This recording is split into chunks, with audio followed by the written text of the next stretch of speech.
मुझे एक कविता कल रात से बहुत ध्यान आ रही थी, जो मुझे लगता है कहीं ना कहीं, हालांकि तुलना थोड़ी सी बड़ी है, उस बड़ेपन को हटा के सामान्य स्तर पर तुलना को अगर समझे हम। एक कवि हैं सूर्यकांत त्रिपाठी निराला, उनकी एक कविता है राम की शक्ति पूजा, जो हिंदी साहित्य के पाठ्यक्रम में है और मेरी तो सबसे प्रिय कविताओं में है, मेरे ख्याल से इनकी भी होगी ही। आमतौर पे वो कविता बहुत अपील करती है लोगों को। उस कविता में सिचुएशन ये है कि राम एक युद्ध लड़ रहे हैं सीता की मुक्ति के लिए, लेकिन पूरी ताकत लगाने के बाद भी जीत नहीं पा रहे, हार रहे हैं। उनकी सेना में बाकी लोग उतना नहीं समझ पा रहे, लेकिन सब थके हुए हैं और राम बहुत बेचैन है कि मैं इतनी कोशिश कर रहा हूं, उसके बाद भी क्यों नहीं जीत पा रहा हूं। तो कुछ पंक्तियां उसमें आती हैं, जब राम को संशय हो जाता है, संदेह होने लगता है अपने ही बारे में कि मैं लड़ूं या ना लड़ूं, जीत पाऊंगा या नहीं जीत पाऊंगा। और जो राम मर्यादा पुरुषोत्तम है, हमेशा स्थिर रहते हैं, औदात्य से भरे हुए हैं, सब्लिमिटी से भरे हुए हैं। सबलाइम व्यक्ति, उदात्त व्यक्ति बहुत ज्यादा रिस्पॉन्स नहीं देता, बहुत जल्दी रिस्पॉन्स नहीं देता, बहुत ठहर के गहराई के साथ रिस्पॉन्स देता है। वो राम भी घबरा गए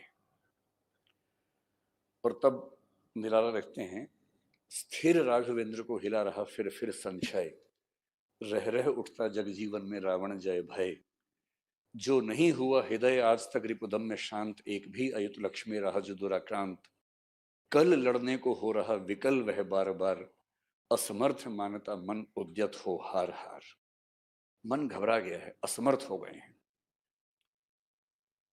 तो परेशान हैं, सब लोग बैठे हैं, बातचीत चल रही है। इतने में एक स्थिर व्यक्ति उस सेना में है, जाम्बवंत, वो उनको सुझाव देते हैं कि दृढ़ आराधन, आराधन का दृढ़ आराधन से दो उत्तर, तुम वरो विजय सह प्राणों से प्राणों पर, रावण अशुद्ध होकर भी यदि कर सका त्रस्त, तो निश्चय तुम हो सिद्ध करोगे उसे ध्वस्त, शक्ति की करो मौलिक कल्पना, करो पूजन, छोड़ दो समर जब तक न सिद्धि हो रघुनंदन। सार ये कि घबराइए मत, शक्ति की मौलिक कल्पना करो, कुछ नया सोचो कि कैसे मामला सुलझेगा। और फिर राम को समझ में आता कि हाँ, शक्ति की मौलिक कल्पना ये होगी, उस तरीके से नहीं जीत पाऊंगा, तरीका बदलना पड़ेगा।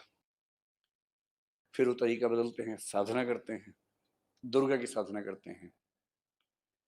108 पुष्प चढ़ाने हैं, 108वां पुष्प चढ़ाते ही साधना पूरी हो जाएगी। और दुर्गा जी क्या करती हैं, 107 पुष्प होने के बाद खुद आती हैं, 108वां पुष्प लेके चली जाती है वहां से। और जैसे राम ने देखा कि वहां पर तो फूल है ही नहीं, तो उनकी आंखों में आंसू आ जाते हैं कि ये इतनी मेहनत की, इतनी तपस्या की, सब बर्बाद हो गया। और तभी ध्यान आता है कि मेरी माँ मुझे राजीव नयन कहती थी, और राजीव का मतलब कमल का फूल, तो मेरी दो आंखें भी तो कमल के फूल जैसी हैं, इन्हीं में से एक निकाल देता हूं। और ये सोच के अपने हाथ में ब्रह्मास्त्र उठा लिया, चमकता हुआ ब्रह्मास्त्र, और सोच लिया कि आंख निकाल के चढ़ा दूंगा, चाहे जो हो, लेकिन हार नहीं मानूंगा। और फिर उस कविता में आता है, जिस क्षण बंध लिया दृग भेदने को दृढ़ निश्चय, कांपा ब्रह्मांड हुआ देवी का त्वरित उदय। जैसे ही उनको लगा कि अब बस ये आंख निकाल देगा, तुरंत देवी आई और फिर उनको रोक लिया। साधु साधु साधक धर्म धन धन्य राम, कह लिया भगवती ने राघव का हस्त थाम। और फिर अंतिम पंक्ति आती है, जब दुर्गा जी को विजय का आशीर्वाद देना ही पड़ता है, होगी जय हे पुरुषोत्तम नवीन, कह महाशक्ति राम के वदन में हुई लीन। तो कल मुझे ऐसा लगा कि ये कविता बहुत लोगों को लगता है कि